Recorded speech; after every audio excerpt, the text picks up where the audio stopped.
How do you change from a different profession to HR? This is a commonly asked question that I come by almost every other time.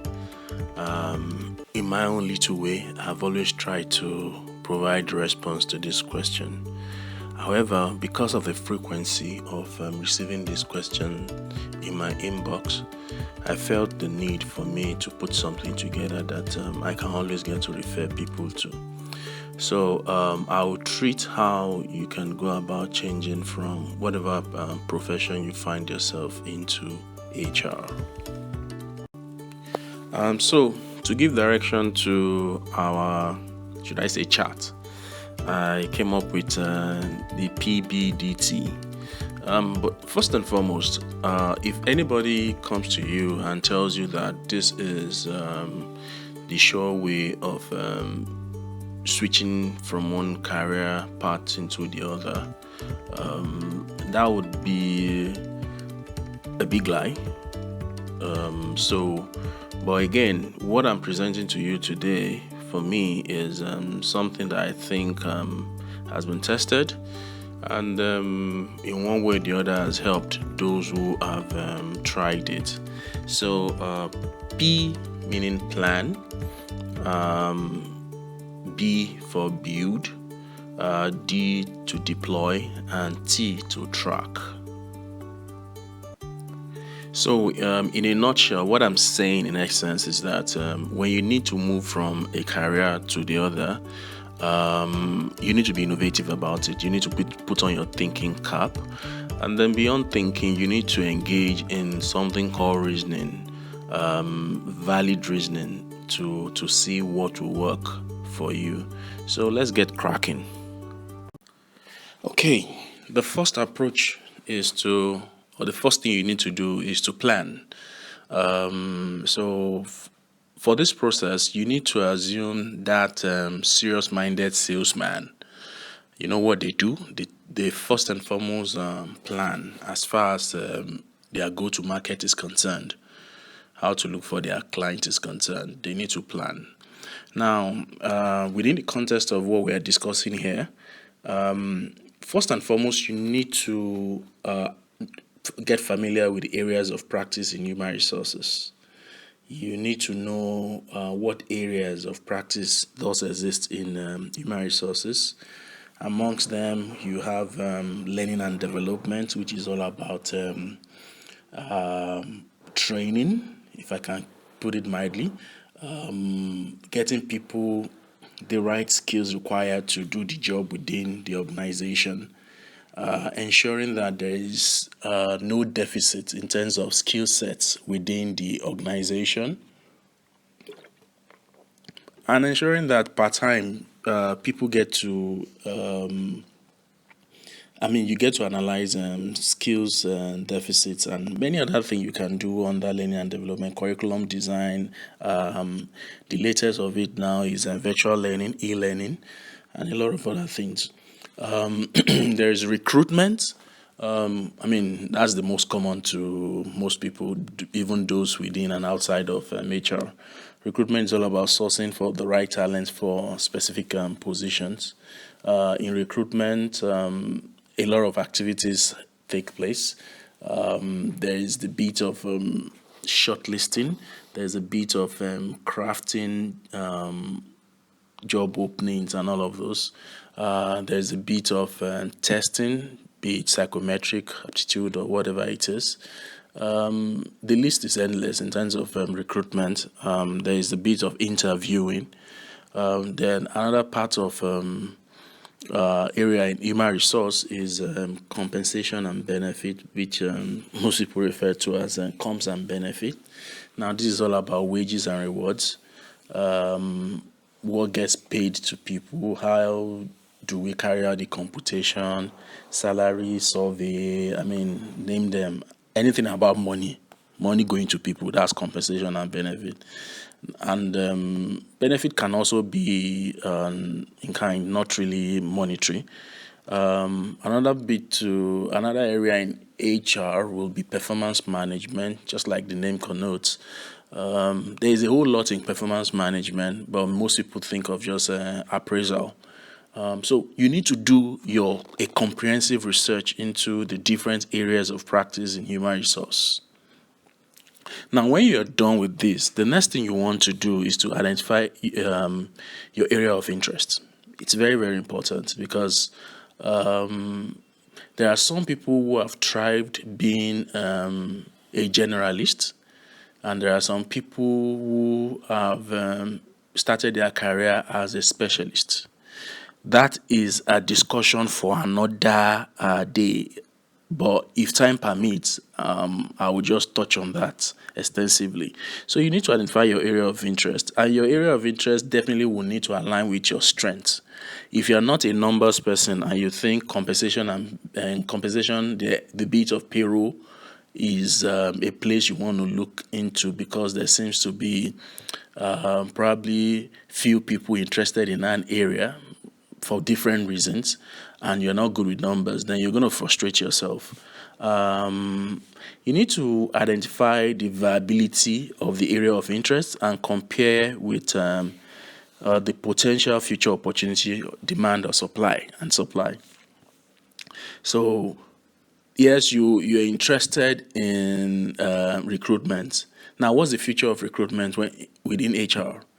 How viable it is recruitment as an area of expertise?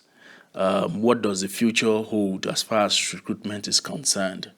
Will organization or clients seek the service of a recruiter or whatever it is? So you need to look at this in terms of available talents and demand for those talents. If you still want to go and practice recruitment, for instance, that means what can you do to get yourself that skill? So which is the next thing, identify skills and competencies to acquire.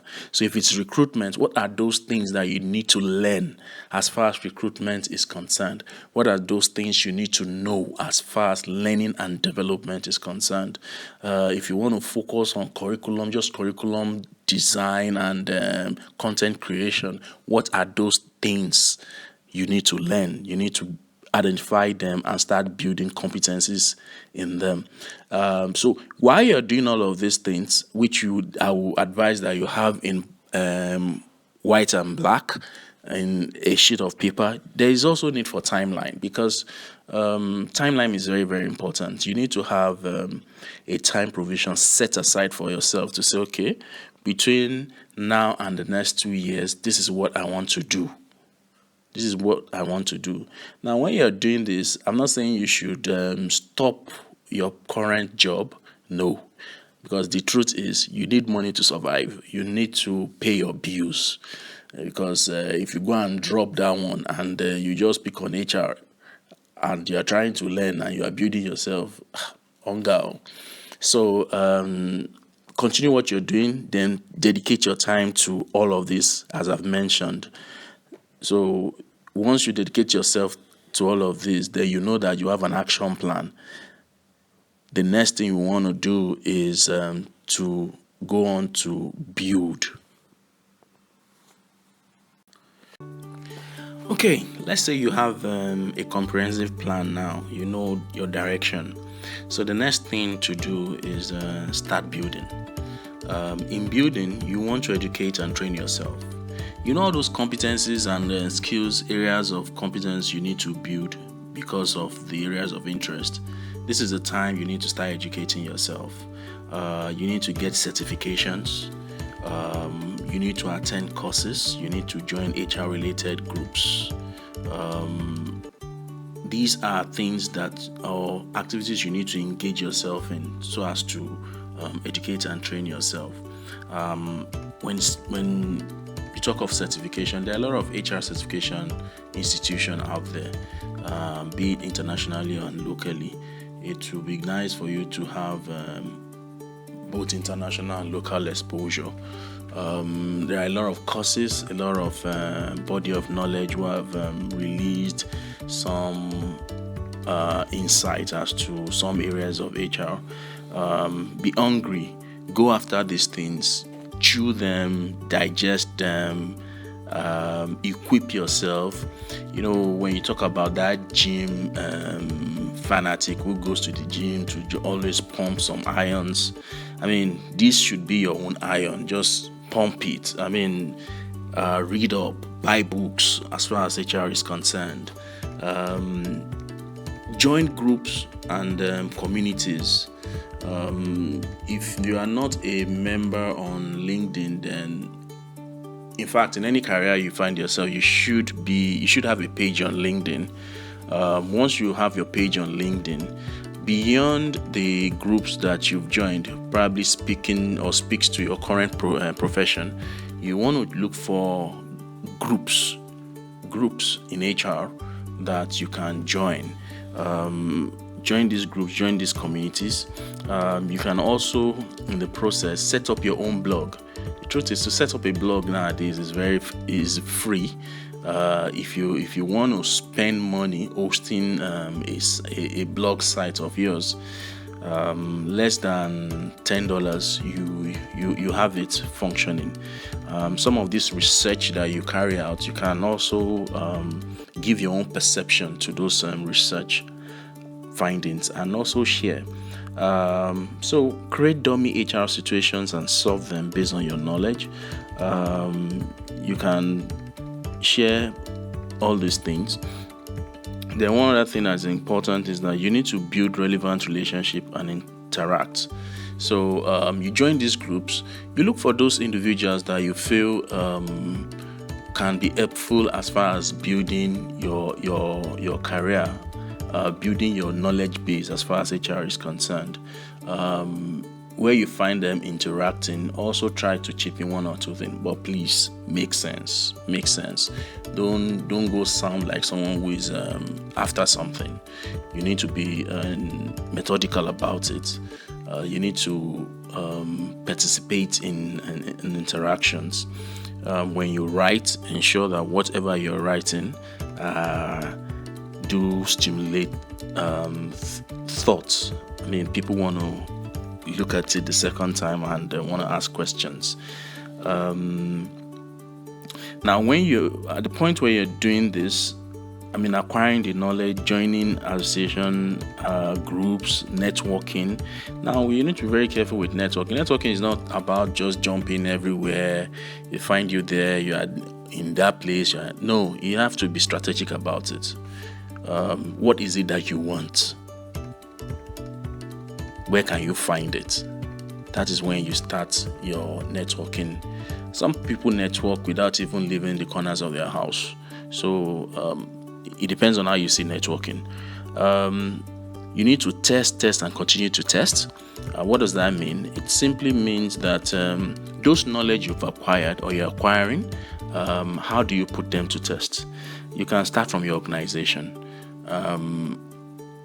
If you just learn something in your area of interest, identify the area of gap within your organization.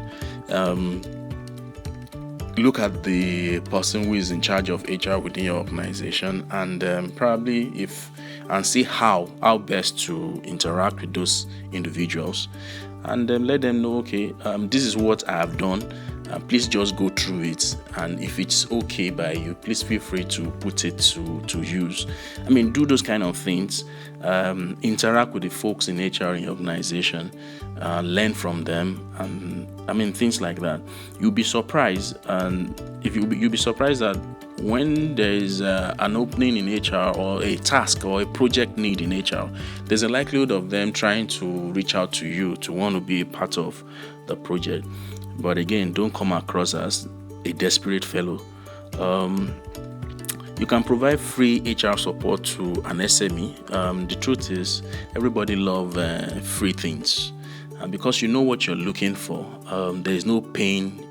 There will be pain, but again, there is going to be a long-term gain.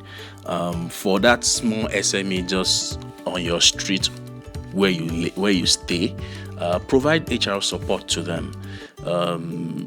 The truth is, most organizations first and foremost exist in paper before you start talking about the buildings here and there. So as long as there is a small SME on your street, they will need HR services. from the different areas of HR, as I've mentioned earlier on. Once you support, you will also learn in the course of supporting them with your service. You can also volunteer for a serious HR or management consulting firm. Now, I'm choosing my words very carefully. A serious-minded management or HR consulting firm. You want to get involved with one that really has got projects going for them, so that you don't go there wasting your time as well. So if you can do all of this, I believe that within the period you've marked for yourself to build yourself, you definitely will come out strong. Probably you should be working between a minimum of 2 years. Just give yourself 2 years. You don't need to be in a hurry, because the truth is you need to build yourself. If you look at the pool of people who, first and foremost, are job seekers, and you look at the pool of people who want to move into HR, be it no experience or some few years of experience, or experience from a different career path, you would see that there's competition, and something needs to set you apart.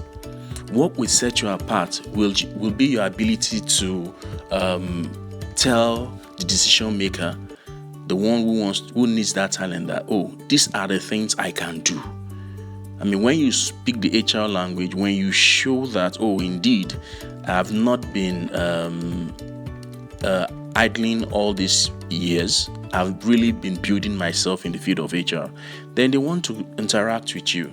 So you need to take this seriously. So just like the sales guy wants to research his customer very, very well, wants to know the business of his potential customer, and in the course of building all of this knowledge, when it's time to launch, you'll be sure that the salesman will speak the language of the potential customer, hits the nail where it is required on the head, and I mean, at the end of the day, success is guaranteed. But again, 2 years at a minimum to well, you might be lucky that within a year you will get something, but just have at the back of your mind that 2 years is going to be my timeline for the process of building myself. All right, so the time has come to deploy. So when it comes to deploying, that means you're ready to launch yourself. And I take it that probably you're just some few months to the completion of 2 years, or whatever timeline you gave yourself. You don't necessarily need to wait till the end of that timeline or that period before you launch. So in launching yourself, the first thing you want to do is to craft your CV. Now, when I say craft, I really mean it in the sense of it. Craft your CV. When you look at a beautiful work of art, a good work of art, you will appreciate it. So a good work of art has got a lot of reasoning going into it, a lot of detailing going into it. So when it comes to your CV, first and foremost, you want to make sense. All of those things that you've been acquiring over a long period of time, it's time for you now to put it into that CV. Now remember, what you're trying to do now is to tailor your CV to your area of interest, which you've been building over the years.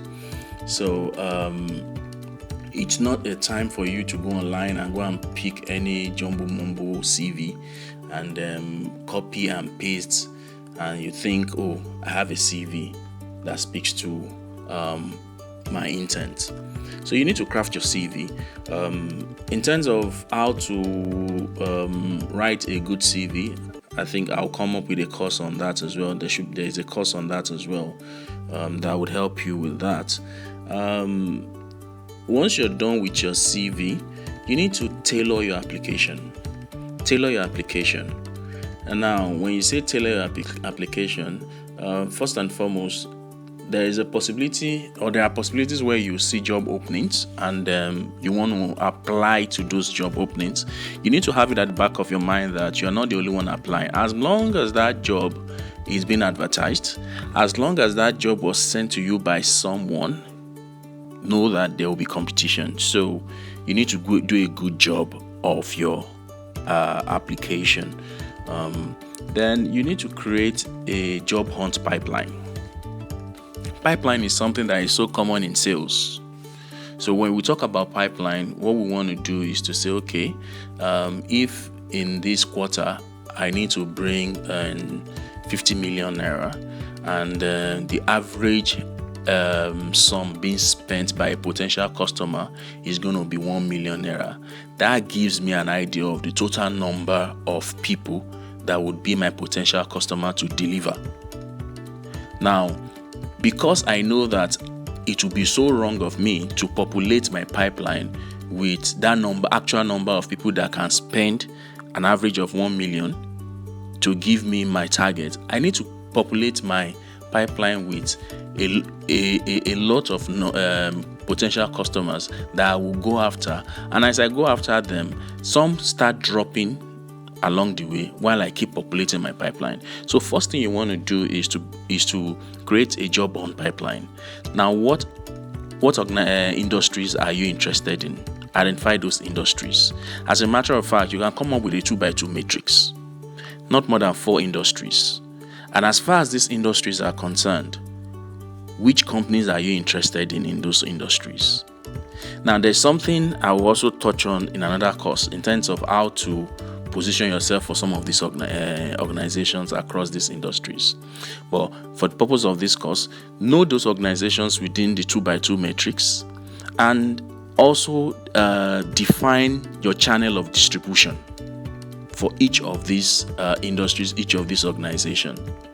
Because what would work for company A will not work for company B. You need to have your channel of distribution.